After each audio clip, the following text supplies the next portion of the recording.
नमस्कार मित्रों। पौराणिक पात्रों में आज हम बात करेंगे मानधाता के बारे में।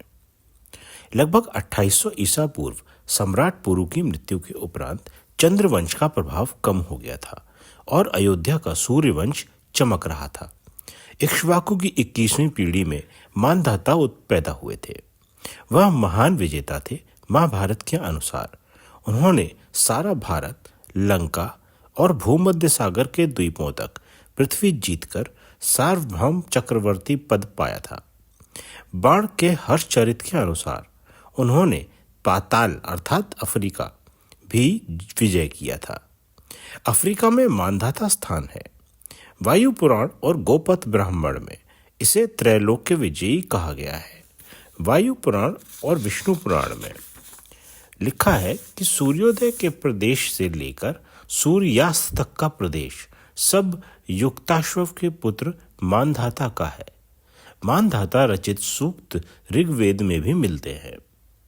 ऋग्वेद में लिखा है कि मानधाता ने गोमती, संभवतः अफगानिस्तान की गोमल नदी के तट पर नाग नामक नगर में इंद्र को हराया और एक दिन में उनका आधा राज्य छीन लिया। मानधाता के जन्म की अनुश्रुति का वैज्ञानिक समाधान यह है कि गर्भ में बलशाली होने के कारण उसे माता का ऑपरेशन करके बाहर निकाला गया, जिसमें उसकी माता का देहांत हो गया और पिता युवनाश्व को उसे पालने की कठिनाई उठानी पड़ी। जिस ऋषि के आश्रम में उनका जन्म हुआ था, उसी ने उनको पालने का बीड़ा भी उठाया। राजा युवनाश्व ने सब प्रकार की शिक्षा दी। इस शिक्षा ने सोने पर सुहागे का काम किया। 16 वर्ष की आयु में ही गद्दी पर बैठे और वह गौरवर्ण चली महाबलशाली शानदार डील डॉल का नवयुवक बना। आगे चलकर मानधाता ने अपनी मंत्री यक्ष दिवोकस के परामर्शानुसार पूर्व विदेह, अपर गोदानीय तथा उत्तर कुरु पर आक्रमण किया। फिर वह सुमेरु पर्वत की ओर बढ़ा। नागों, करोटपाणी, मालाधर, सदा मुक्तक तथा चतुर महारज जनजातियों को रक्षा पंक्तियों को भेदता हुआ मानधाता ने देवों को आधे दिन के युद्ध में हरा दिया। मानधाता ने इंद्र को अपने बगल में आसन दिया। पश्चिमी भारत में भाजा, बेदसा, कारला आदि अनेक गुफाएं हैं जो ईसा से 150 से लेकर 100 वर्ष तक पुरानी हैं। इनमें अनेक चित्र बने हुए हैं। इनमें 2 शिलापट किसी ऐसे कथानक के हैं जो अभी तक समझ में नहीं आए थे। कुछ समय पूर्व श्री रणछोड़ लाल ज्ञानी, डॉक्टर वासुदेव शरण अग्रवाल और डॉक्टर मोती चंद्र ने जब इनका मिलान दिव्यावदान की इस कथा से किया तो उन्हें पता लगा कि ये दोनों उस बौद्ध कथा के चित्रण हैं। इनका सारा विवरण मानधाता की उत्तराखंड की यात्रा का है। वे मानधाता की विजय यात्रा के दृश्य हैं। मानधाता के विषय में अन्य विवरण भी मिलता है। उसकी भीमकाय गदा का महाभारत सभा पर्व में वर्णन है। मानधाता ने इंद्र पर जब चढ़ाई की थी तो राह में हरियूपिया, जिसे शायद हड़प्पा कहा जाता है अब, के वर्षिक साम्राज्य पर भी विजय प्राप्त की, जिसके योद्धा वृचिवत कहलाते थे। फिर उसने द्रुह्यु राजा अंगार पर आक्रमण किया। उसके अधीन भलानस, पख्त आदि अनेक लड़ाकू जातियां थीं। घनघोर युद्ध हुआ। पौरव मामा और यादव ससुर ने भी अपनी सेना मानधाता की सेवा में भेजी। 14 मास तक यह युद्ध चलता रहा। अंत में अंगार मारा गया। मानधाता ने अंगार के पुत्र गांधार को राज्य तिलक करके उसे उत्तर पश्चिम प्रदेश का राज्य सौंप दिया, जो ईसवी आरंभिक शताब्दियों तक गांधार नाम से प्रसिद्ध था। मानधाता सेना के साथ उत्तर पश्चिम की ओर बढ़ा। गोमती नदी के तट पर नाग नामक नगर पर मानधाता का इंद्र से युद्ध हुआ।